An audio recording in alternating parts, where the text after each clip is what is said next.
So this should be a fairly short video. I'm trying to get them a little bit shorter, sure. It's not in the way of interference of learning at the same time.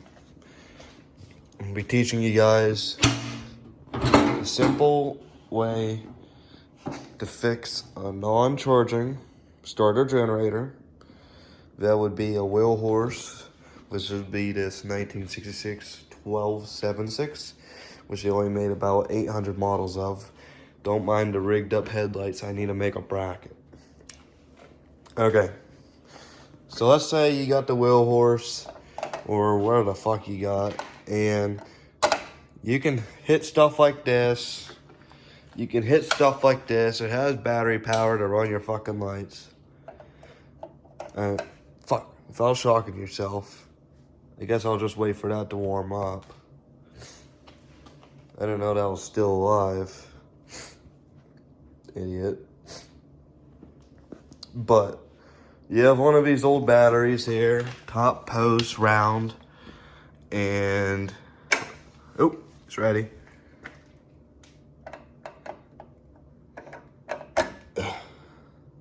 Ain't she crispy? Ugh. I'll fuck with that later. Alright. You got the solenoid on it. You got the ignition on it. Let's say you switched out to the ignition. All kinds of stuff, whatever. It's bringing back 14 volts here and here. This cable here goes to your cigarette lighter. This cable here goes to your battery refeed. Your battery refeed goes to your solenoid. Your solenoid brings the battery refeed back into the battery. Now, if it does not have the right connection, this will fail. In my condition for this Wheelhorse, I can jump this battery and leave it on my jumper, which is right here, which is definitely strong enough to fucking keep the battery charged for about a good day if it's not charging. The problem in this tractor right now is most people hook up their voltage regulator. This is going to be a common problem for most of these tractors. If you have this problem, you might want to check, because I'm swearing on you right now that this is probably a problem you have overlooked if you rebuilt one of these starter generator tractors. You have your voltage regulator underneath this casing here. There's a computer and shit inside there and regulates the voltage. And you have your starter in here, which you replaced, which I can show you real quick. You replaced with, from your new one that you rebuilt right here, you find that this one winds, so you need to get brushes for it, and you think that's the charging issue.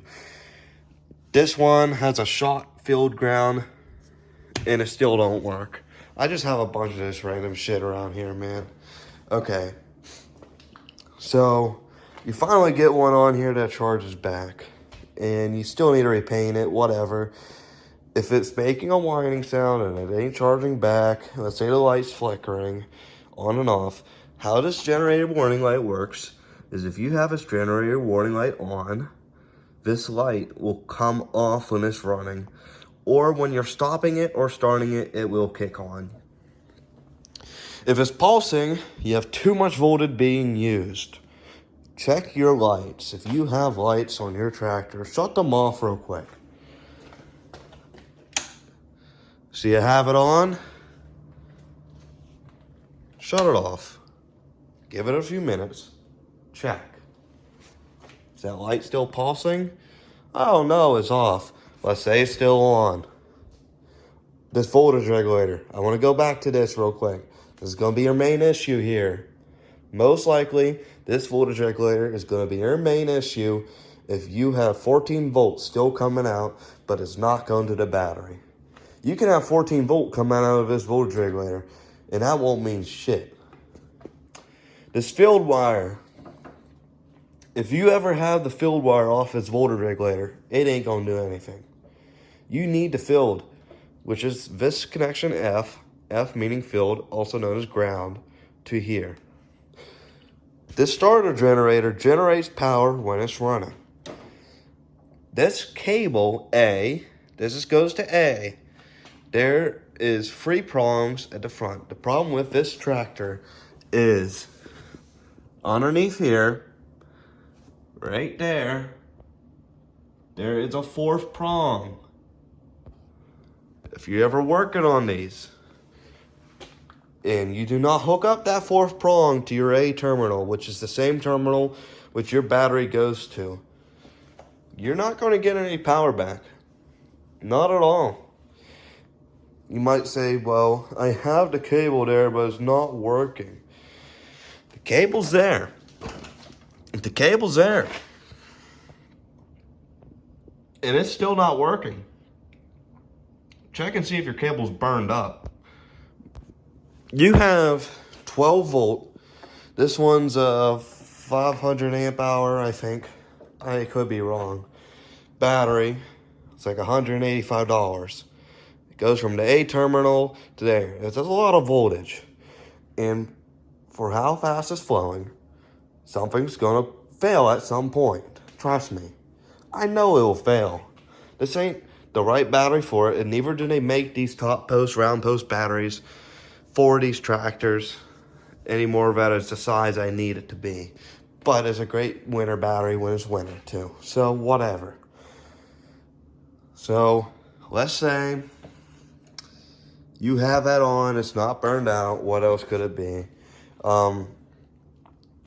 Let's go back to your solenoid. Another way you can test to see if it works is test a wire that comes off from your 14 volt center, which is your, make sure this is wired correctly first. You should have 14 volt coming out of both these terminals right here, 13 to 14 volt. This one, this center one, should charge back your battery, and this one should go to your any accessories or cigarette lighter. In this case, it's a cigarette lighter, which I kind of got to replace, to be honest with you. It's kind of shitty. And the reason why I say that is because, well, I can pick up this cigarette lighter right here. Oh, it's kind of warm. And the casing's fucked up on it. So you have to slam it in there. You're not here for that. Your solenoid, make sure it works. If you ever hear clicking and it's not starting, it's most likely your solenoid. On the older tractors, they do not have solenoids. Where can you find that? On the ignition. How to fix the solenoid? If it's on the ignition, you fix the ignition. You switch out the ignition. If the ignition is shit, you don't fuck with the ignition. If you turn the key, and this is one thing I had happen to me before. You turn the key, and the whole casing for the ignition turns. Usually found on those like original ignitions, you find happens with those after about 50 years. It's gonna happen.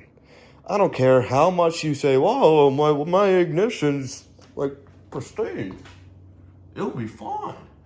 No, at some point stuff breaks. This tractor's gonna have in a junkyard at some point. Everything's gonna be in a junkyard. My Cub, that's gonna be in a junkyard at some point. I'm gonna die if it doesn't get to my kids. If I do have kids when I get older, it's gonna be in a junkyard. I mean, everything at some point has a lifespan, and everything at some point will also die. Remember that. This solenoid, you test it, all right? This wire right here, that goes back to the generator. This comes from the battery. This here, this little wire, fuck, where did that go? Oh yeah, sorry, lost track. This goes from the battery to here. This little wire goes to the ignition. The ignition sends a signal back to here to let the switch inside the solenoid open up to here. So this switch opens up between these 2 points and lets the battery, instead of going to the ignition, now switch to the starter. Now, the smaller post, when it's running, after it starts and it runs, it brings back juice ever so slightly here on this small post. So you're like, well, it has 12 volt, and you think about this real quick. It has 12 volt, and it can start that starter like snap, lickety split. I mean, faster than you can blink an eye if it's full. But it takes about 5-10 minutes of running before it actually charges the battery enough for it to actually charge it. That's why you have such a small wire going to it, because it's not as much amps as you think. If I remember, it's like 300? I could be wrong. Okay. But if none of those are your issue, I'll let you know that Wheelhorse Forms, if you look them up, Red Square, they can help you out if you have a wheel horse. They have electricians there that know what they're doing. If you have anything shorted out, since why I have that there, and most ignitions have that type of shit, or if you have anything that has a dead lead, so you want to check any of your accessories like your lights, make sure there's no voltage going to any unnecessary accessories. And if that's still not the case, just check your wiring, make sure it's right, get a wiring diagram. I know Red Square, they have online manuals if you don't have a manual for your tractor. There's certain companies that also make reproduction owner's manual if you don't have a wheel horse. But this is mainly for, I guess you can call a wheel horse setup. This should be like a basic setup anyways for really any tractor.